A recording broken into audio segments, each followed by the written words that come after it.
All right, good day to y'all and welcome to my channel. My name is Mira D and today we're going to be talking about the three main banjo chords, the tuning of the banjo, and how to put the bum diddy pattern with what we're learning today.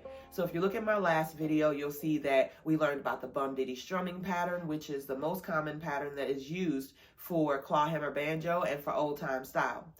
In this video and on this channel, we learn more about how to move and flow with music rather than to have a very fixed and set way of doing things. I feel that music is about expression, and in order to express yourself, it's important to learn the foundational pieces of music and then understand how to move with that and how it feels good to you. So today we're going to start by, what are these strings? What are the sounds of them? What are the names of them that are commonly called, so we can understand a little bit more about what we're doing. So we have do, do, do, da, which is just 5, 4, 3, 2, 1. Right? Okay, so let's get a little bit of a close-up on this. Now, if we look at these banjo strings, we see a little skinny one at the top, a thick one here, medium-sized one there, a little skinny one, and another little skinny one, okay? And so what we're looking at here is that the top string is 5. So number-wise, the top string is 5, 4, 3, 2, 1. And the fifth string is this little tiny little short string here. As you can see, it's got the little peg there. And so we have this. So we have G, G, D, G, B, D. Girls dig good banjo dudes. And something you may have noticed is that some of these strings are the same. We have G and G. So the fifth and the third string are the same, just in a different octave. So an octave is the same sound, just in a different pitch. It's in a different range, but you can hear how they're similar. We also have this string here, D, D.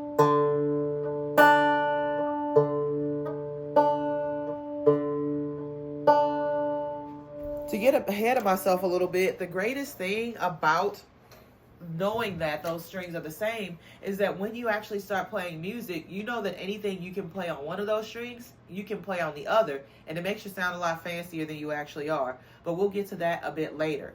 So we have G, so G, D, G, B, D. And that is what makes up a G major chord. Okay, so today we're going to talk about our 5-string banjo. This is a 5-string banjo that is tuned in the key of G. And so we have these 5 strings here. So we have this top short string, and this one is known as a drone string or a rhythm string. And the purpose it serves inside of old time music is that it keeps the rhythm while we play the chords and the notes. This is why the old time banjo is considered an instrument that is able to be played on its own, because it keeps the rhythm, it has the harmonies and the chords, as well as the notes. Bluegrass banjo is traditionally played with an ensemble or with another group of people, as it needs an external source of rhythm and an external source of chords so they can focus on all the real fancy rolls that they do. Okay? So today we're going to work on our 3 major chords inside of the key of G. What is a chord? A chord is a set of notes that when played together, it sounds harmonious. There are many ways to play chords, but today, for the sake of ease, we're just going to focus on general major chords. All right? So the first chord we're going to learn is G.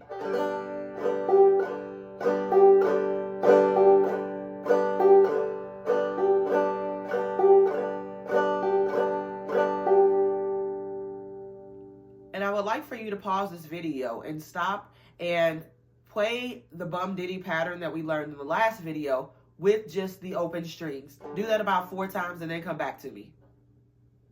Okay, so how did that feel for you? Write it down in the comments below how that G open chord felt for you. So this is going to be the main structure of building what we call a song out of this. Right now, we're strumming a chord. Very simple, very basic, but very fundamental. It's so important that you get to the point of learning that you don't really have to think about it, okay? Okay, so now we're going to get into what's called the C major chord. All right, and so we're going to start using this left hand to actually hold down some strings so that we can change the sound of what's coming out. Why does it change the sound? Because we're making the strings longer or shorter. And as we do that, it starts to change the sound, the pitch, okay? So, when we're playing the C chord here, this is going to be a C chord. We're going to take our third finger, second fret, first string.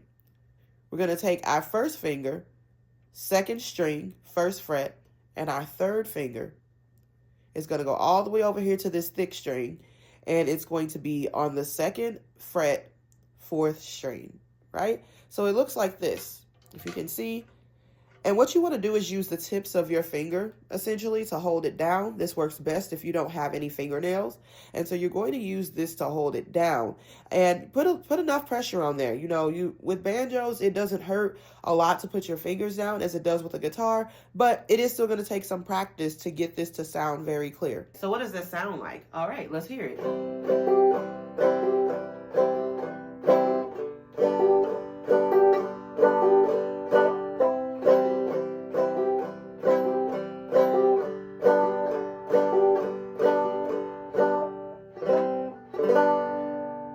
Okay, so do you hear the difference in the G to the C? This is what makes up a song. This is what starts to create the movements of a song, is going through these different sounds and playing through them until you arrive at a point that feels or sounds complete, right? And that's really what a song is.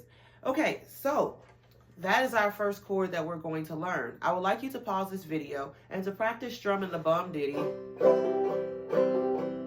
with that C-shaped chord.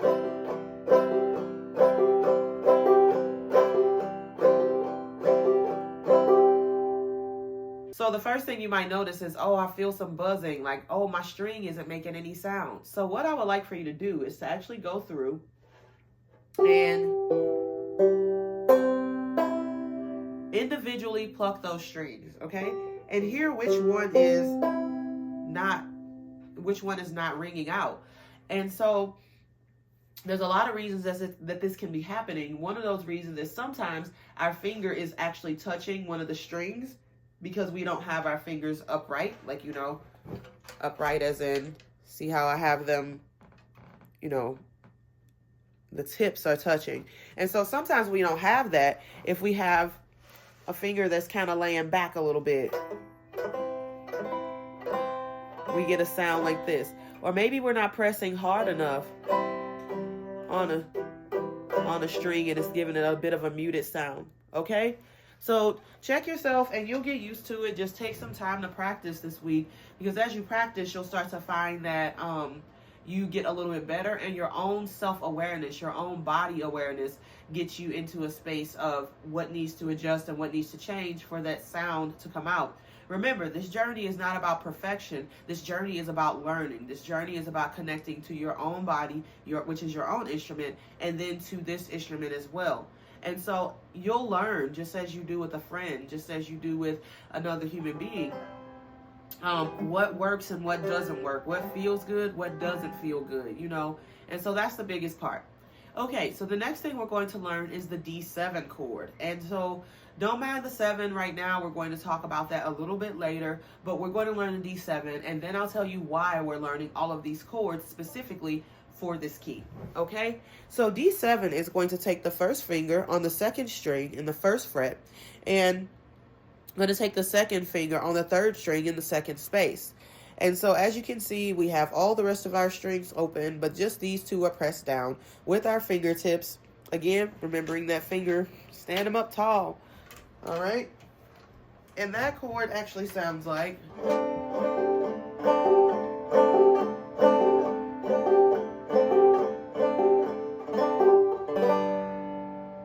Okay, so I want you to take a second to pause this video and to practice strumming that pattern with the bum ditty pattern, and then come back and let me know how that was for you. So we now have learned the C chord, the G chord, open, and the D7 chord, back back to G.